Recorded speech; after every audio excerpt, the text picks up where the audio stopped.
Hello and welcome. It is the off-season edition of Into the Wilderness. I'm Marty Hill, and for the first time, we're joined by the Wilderness Marketing Director, Yep. Jordan Lundgren. And you have been with this team. You have outlived not just players, but coaches, Yeah. management, and even owners. Yeah. Yep.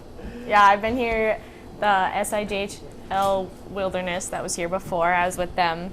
And then I was here from day one with this team. So you are in line to run this place. Yeah. Not quite. Come on, we know it's going to happen someday. You've been here long enough. So we are right now about 7 weeks before the start of the season, kind of that halfway point. Yeah. It's been about 2 months since the season ended, a little bit more than that. Yeah. So let's talk about what's been going on. There's a lot that's happened. Playoffs, of course, ended with the loss to Fairbanks, 5-game series after beating Janesville in a dramatic way. Yeah. And with what was 2 straight overtime games and then 3 straight overtime games in the Fairbanks series, Yeah, which that was I tough.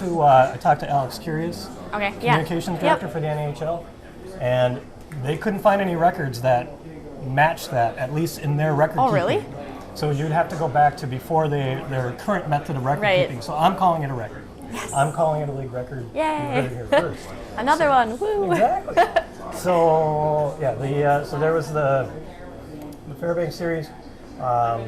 Fairbanks ended up winning the Robbie Cup. The Yes. boys, though, gave them the toughest run, I think, of those playoffs. Definitely. I mean, Yeah, Aston. no doubt. I was down there in Edina for that tournament, and Mm-hmm. Aston and Wichita Falls did not put up the fight that No. the boys did. Yeah. I know. We had a really tough division, so it was tough. But I mean, What are you What gonna can do? you do? Yeah. At least they were the ones that won. If you then keep it it, makes- keep it in the division. Yeah. Exactly. So, Yeah. and then we had the coaching drama. We had the coaching replacement. We'll be talking to Tim Madsen on the show today for the first time. Yep. And the division change, Yes. going to the Central Division. Yes. So that's big news. Yeah, it is. It's very interesting. The draft, we had the draft that Yep. occurred, and got a new batch of players coming in there. So Yep. NCAA commitments. Yanis Yachts going to American International. Yeah. Luke Kania going to Brown. Yeah. And it was just announced yesterday, Cole Koepke going to Minnesota Duluth. Yeah. Terrific news. I know. I'm so excited for them. And I think the biggest news of all, we had some guys that actually went to some NHL camps. Yes, we did. Ivan Chukarov. Yep. Of course, Kazimir Kaskasuo signed his pro contract. I know Gordy Dayfield went to the Wild camp. Yes, he did. Yeah. Anybody else that you can think of? No, I think that's it. Right. Yeah. So. Yeah. Actually, you said Ivan won that award, Oh, that's right. He won Yeah. For the like the hardest working player. for at the UMass. Okay. Oh, at the No, at the Buffalo Sabres? camp. Oh, I didn't hear Yeah. that. I did not hear that. Yeah. But Billy Exel did win NCHC All Academic honors. did? Billy Exel with Oh, I didn't know with that. UMD. Oh, Another that's alum cool. with a great Yeah. honor there too. So. Nice. And then the schedule's been released. Yes. So we have Finally. the first opener. The opener will be in Janesville, Yes. going out of conference, Yes. or out of division. Yeah. So well, lots of stuff going on. I hope I didn't miss anything. I don't think probably so. did. I don't know. I don't know. So anyway, that brings us to our trivia question, and we'll repeat this at the end of the show. The winner, the first one to answer, gets 2 tickets to The home opener. to the home opener. They'll get Or if they can't make it to that, then whatever. any regular season game. Yeah, they can pick it up at will call. Okay. So what we're looking for is the name of the very first Wilderness coach that coached in that SIJHL campaign. Yes. So if you through Twitter at MN Wilderness or through Facebook at Minnesota Wilderness NAHL. So we've got General Manager Dave Boytz coming up, and also new head coach Tim Madsen, all on this edition of Into the Wilderness. And we're back on Into the Wilderness. We're joined by who might be the busiest man in Twin Ports area hockey, General Manager Dave Boytz. Thanks for joining us. Hey, Marty. Thank you. Thanks for having me. Appreciate it. It's been a little more than a year since you were on the show. We had you on at the what was the wrap-up for the Robertson Cup Championship. Was I on the show? I didn't know that. I don't know that I was on the show. You were on I the was. show. Okay. All right. I don't recall. That was our mega show when we had. Oh, don't I know do how much recall. We had, Yeah. We had half the team on that show. Yeah. So, yeah. So we're in the middle of the off season here.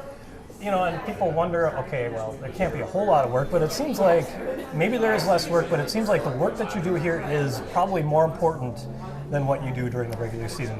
Would you agree with that? Yeah, there's a lot going on in the there's not much of an off season in junior hockey. I mean, there's a little bit of a lull around the 4th, and now with camp coming up here in a few days, I mean, things are as busy as ever right now. I mean, right between now and probably November 1st, it's going to be pretty much nonstop. We've got just so many things down the pike with the kids coming in and for camp, and then new coaches on board and them moving to town, and a lot of exciting things, but just busy things.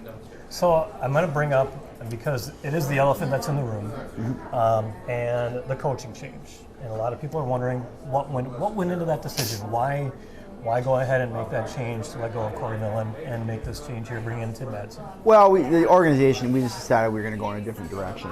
And obviously, we're not going to lay out details or anything like that. But we decided that it was best for the organization to split ways. And so a very hard decision. Corey obviously did a phenomenal job. We won a championship under him. He's a terrific hockey coach. But it was just the time was right for the organization to move forward.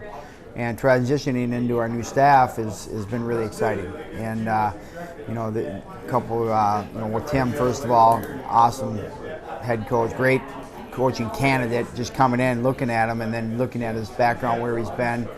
And he's been terrific. He's got a terrific resume, and then his energy level and the amount of different things that he's able to do for the organization. And in junior hockey, you need that. You get such a small organization, as a lot of people got to wear a lot of different hats. Sure. Maybe that's one of the things where, Corey was a great coach, but he didn't wear a lot of different hats. He was a coach, and Tim's going to wear some different hats and things like that. And that's a little bit more than normal what you see in this league, because it's a tough league. It's a tough business, and that's all part of it. I can only imagine that it had to be a very difficult decision for you to make that, considering that Corey, was part of this community, came from here. I mean, to go and actually pull the trigger on that had to be very difficult. Yeah, we didn't take that decision lightly at all. It was very difficult. Right. As far as looking at before you made the decision on Tim Madsen, how many guys did you talk to? How many were interviewed? Anything? Any numbers? Well, we had probably 35 or 40 applicants. Okay. We interviewed, I believe, 7 guys face-to-face, 6 or 7 guys face-to-face. Really got it down to 2, and then Tim was the guy that, I've known of him in the past. He actually, fun fact that I'm not sure you're aware of, but Tim was the assistant coach for St. Louis. With the Bandits when they won. Yeah. When they won their third of 2 straight, right. That's our organization. We bought that franchise, so maybe you didn't know that. So the championship pedigree was here long before the Wilderness, so it's kind of been here. Tim's been a part of that.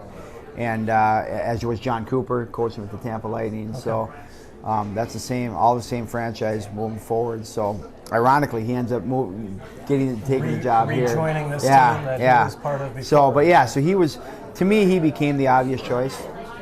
Really what we were looking for, a guy that we think can be a Division I head coach in 4 to 5, 6 years down the road with those kind of credentials, and somebody who has the kind of energy and tenacity to really do what has to be done to be successful in this league, and just a smart hockey guy. When people look at junior hockey, they see a lot of franchises that come and go. They get into a community, and they for some reason they're not there very long. How important is it to get a guy that will provide some stability and make sure that we're going to see this type of hockey here for a long time? Well, I mean, the thing is, if you look at a really good example of that, 2 good examples of that in our league are Bismarck and Fairbanks. Right. Fairbanks I'll take for an example. I think Trevor Stewart's been there 5 years. Before that, it was Josh Howgie. Before that, it was Rob Profit. They've been successful the entire time. And, so really it's the organization, the way it's set up, the ownership, the structure of it, and then finding good quality coaches to come in and hire the right people that can take the team to the next level.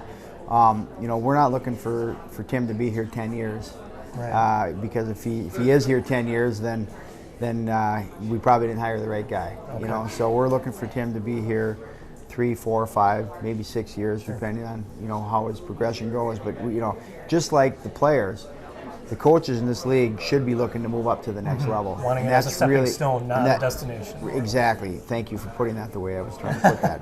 It's not a destination job. It shouldn't be. In my view, and more importantly, in Chris Trapp's view, it shouldn't be a destination Right. job. It should be part of the journey.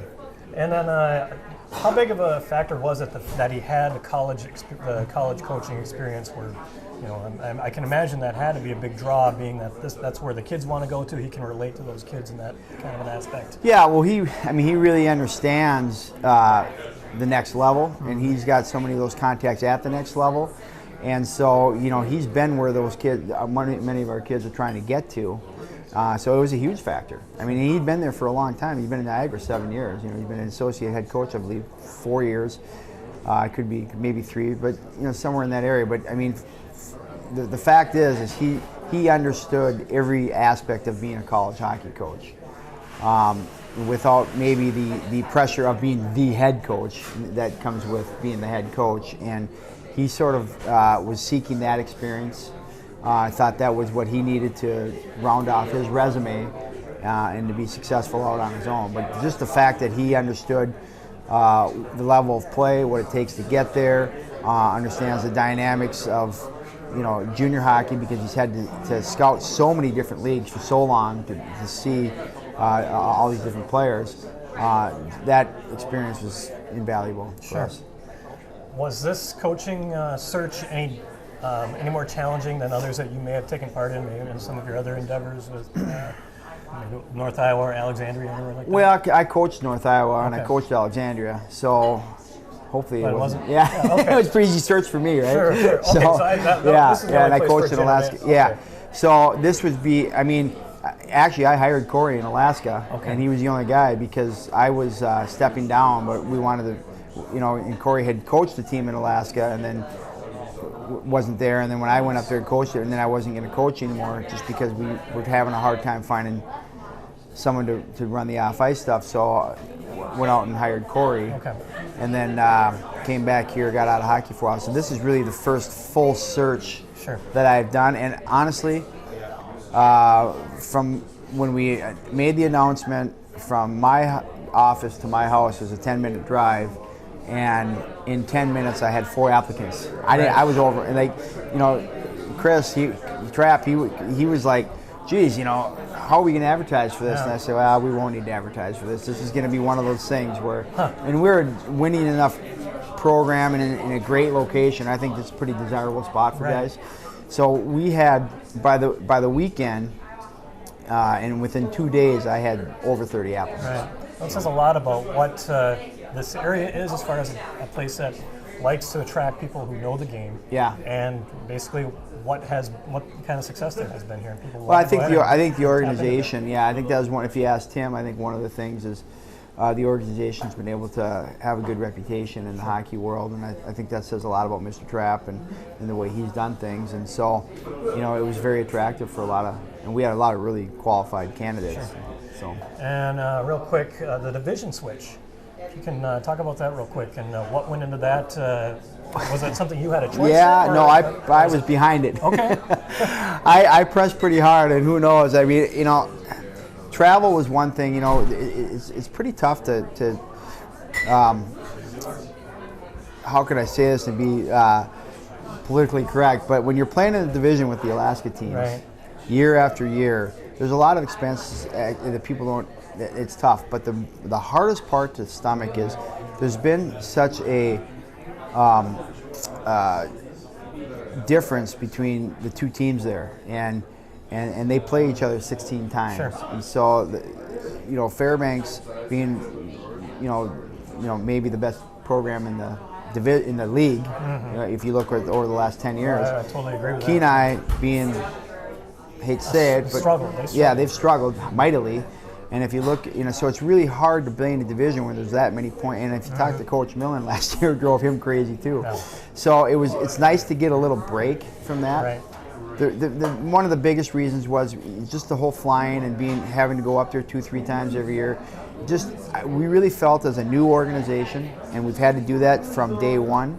Geographically, it doesn't make any sense because it's Alaska. Everybody's Right. 3,000 miles or 3,500 miles away, right? So there was no reason for us to continue to be locked into that division every year. So I was, from a geography and wanting to be in a bus division, and just from a playing parity basis, I was really behind it and wanted to see it happen. And you said that take a break. Is it possible that this Could happen. We could be can back switch in there again some point, but I think we'll be out of there for a couple of years, for a few years anyways.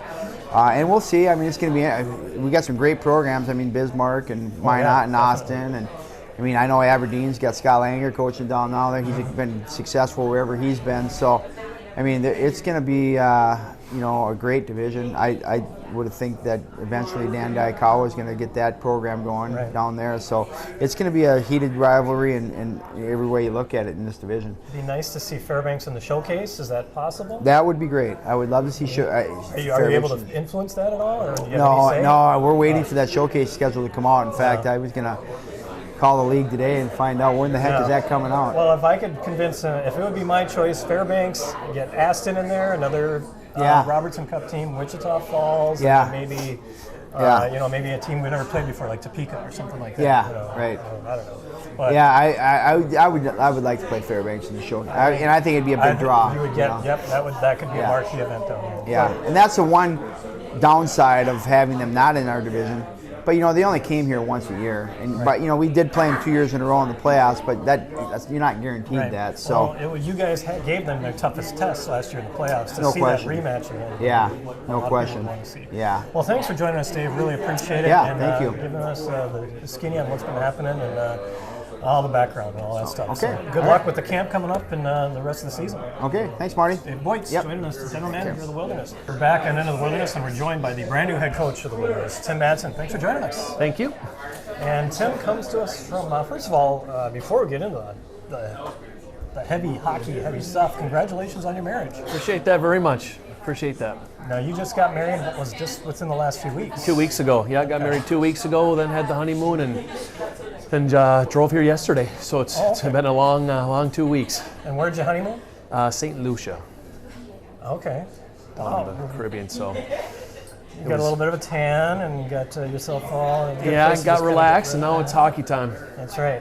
I can't imagine there being a lot of hockey talk in St. Lucia. It's a good place to get away from hockey. The only ice is probably what's in your drink, right? Yeah, it's always in your head. When unless I'm talking to my wife, I'm probably thinking about hockey. Right. So Excellent. So you're making your return to junior hockey after, what was it, a year coaching at St. Louis, the St. Louis Bandits. So talk about that experience and what it was about that drove you back to this rink.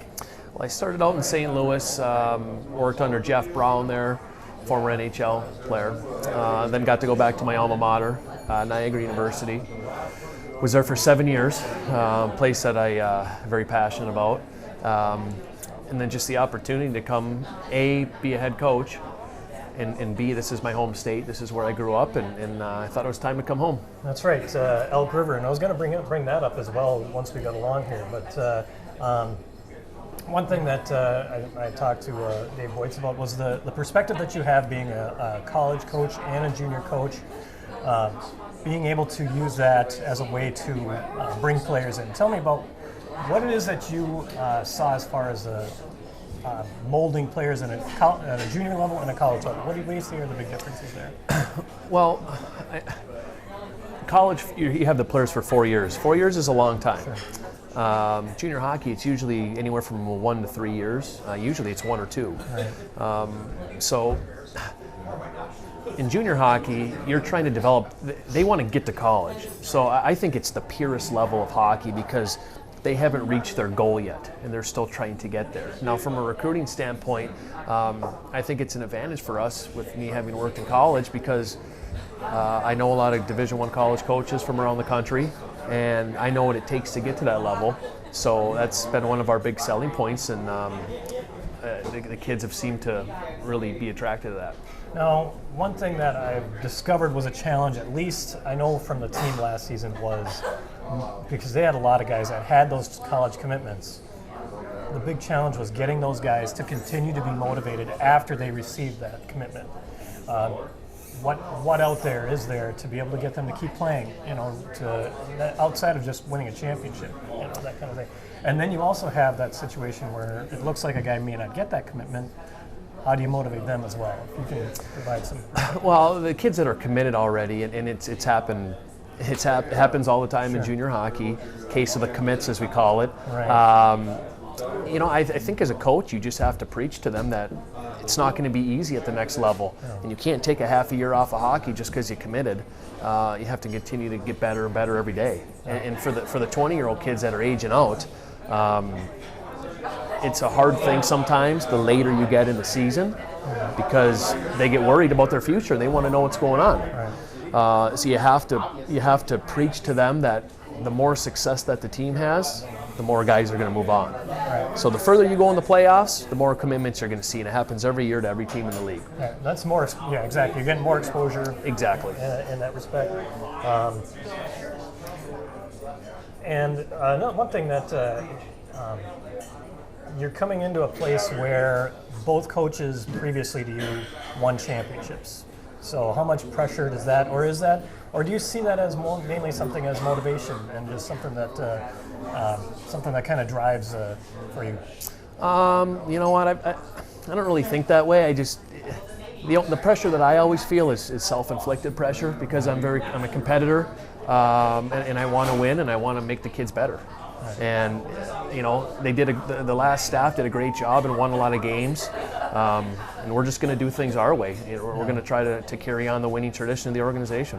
And there was another question that I had that kind of fell out of my head about that situation with those kids that, if there's a chance, unless they've written that letter of intent, they could lose that commitment too. Technically, yes. Yeah. It doesn't happen very often, but it goes both ways. Colleges have been known to do that before and drop a commitment, and players have also done that as well.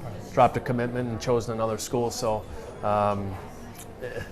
I'm big on, if you make a commitment, you make a commitment, whether you're the school or the player, but that stuff does happen. Sure. I see you being an Elk River native. There's another prominent coach in this league that is also an Elk River native, being Trevor Stewart. Has had a ton of success at Fairbanks. Have you spoken with Trevor Stewart? Have you any advice or anything like that he's offered you? Or? I talk to Trevor probably, I'd say once a week. Okay. We actually played on the state championship team together in high school in Elk River. But Trevor's done a great job there. I mean, they've won two of the last 5 Robertson Cups, 2 of the last 4 or 5 Robertson Cups, and they've won an awful lot of games as well. So, it's great to have people like Trevor in the league, who I consider a friend, that, me being out of the league for so long, maybe if there's a question I had for him, whether it's about your protected list or whatever it may be, and if Dave Boytz isn't around, I need to ask someone, I know I can call him. Right. So it's a good resource to have, I would imagine. 100%. Yeah. And so your conversations are not just about looking back on the glory days of Elk River High School. No, it's one of those things every once in a while, a little something will pop up, but no, we joke around a little bit as far as recruiting, and I was telling him I'm going to steal all the Elk River kids that he's been getting up there to Fairbanks, and they're going to come and play for us now. So I think a lot of people would love to see that. I'm sure there's going to be some pretty nice battles, and they're both very well respected organizations as well. So and then good players come out of that town. So Sure. Yeah, I don't think Rob Prophet will like to hear that, but I think most people around here would love that. So let's look at what you've got with the camp coming up beginning on Sunday. You had a draft, and I know sometimes the draft, those draftees are not always, they get more drawn to the USHL, but who among your draftees are coming, and what returners can we expect to see? It's kind of a hard question to answer, because we have some guys that are going to be starting out in the other league in training camp.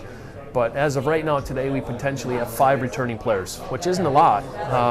And that's not a bad thing, because if you have a low amount of returners, that means your organization moves a lot of players on to the next level. So that's just that's testament to what Dave Boytz and the organization have done in the past. Sure. So, but there's not a lot of potential returners, and as far as our draft picks and tenders, we're pretty much going to have everybody at camp fighting for a spot. Nothing's guaranteed. Sure.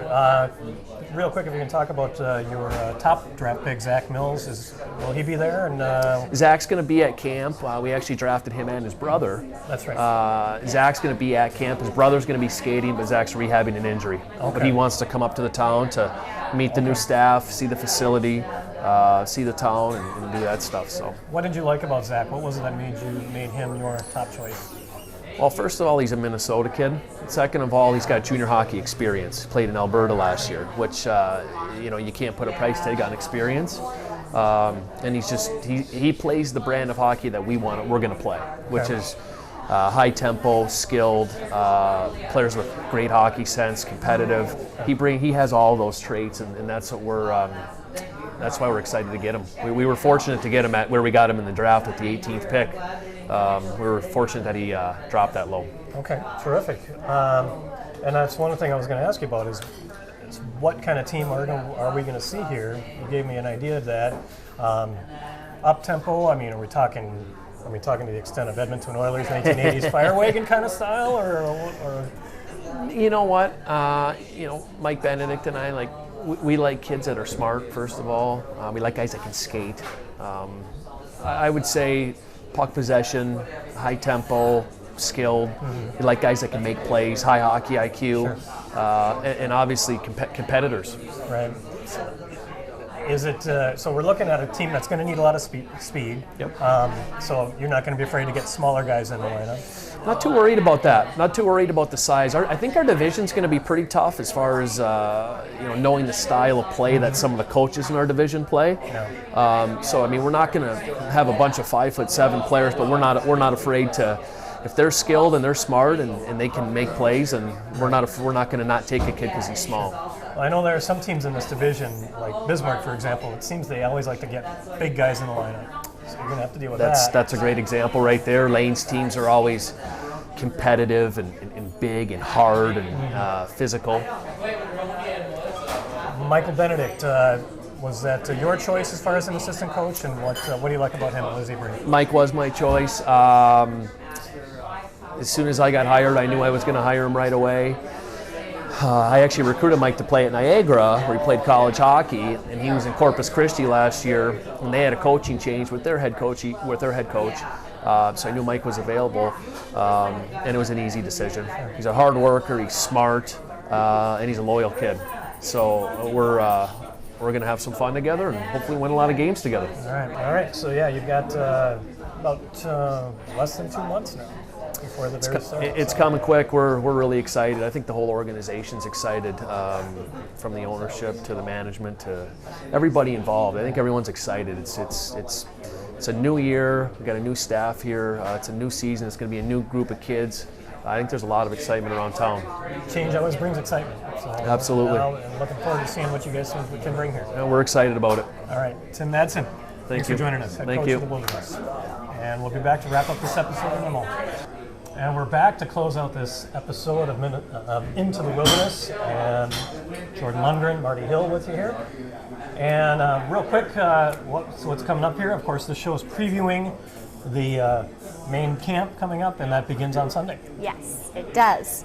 So they're going to practice on Sunday, like they said before. And then there will be an all-star game on that Wednesday, which will be really fun to see because it's like basically is everyone that will be making the team almost. Right. I guess. And you're going to be the referee, I understand.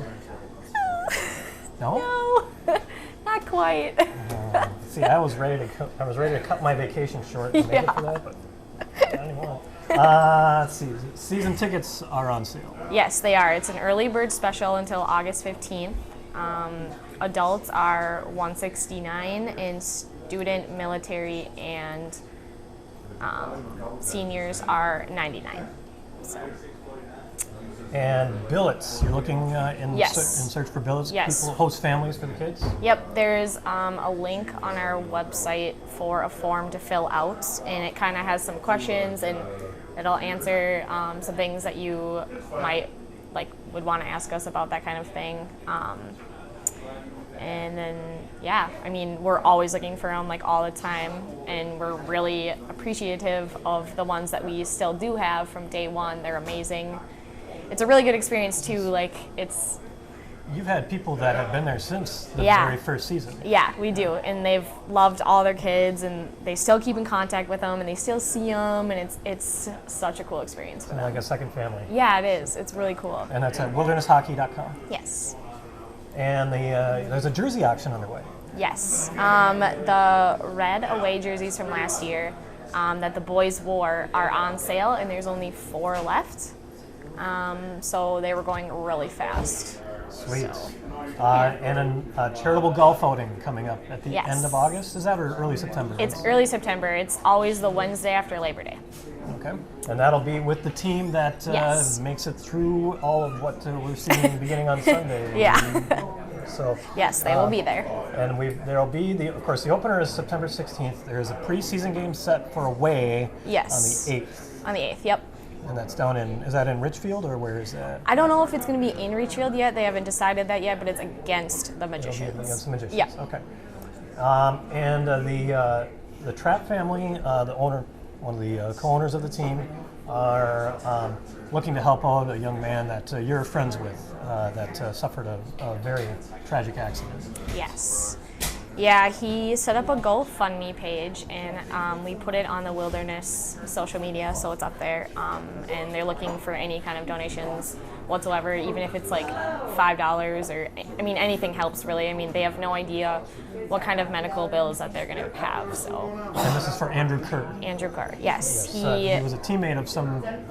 A lot of the Wilderness players that have came through know him, and yeah, we're super good family friends with them, and they're a wonderful family, and anything would help.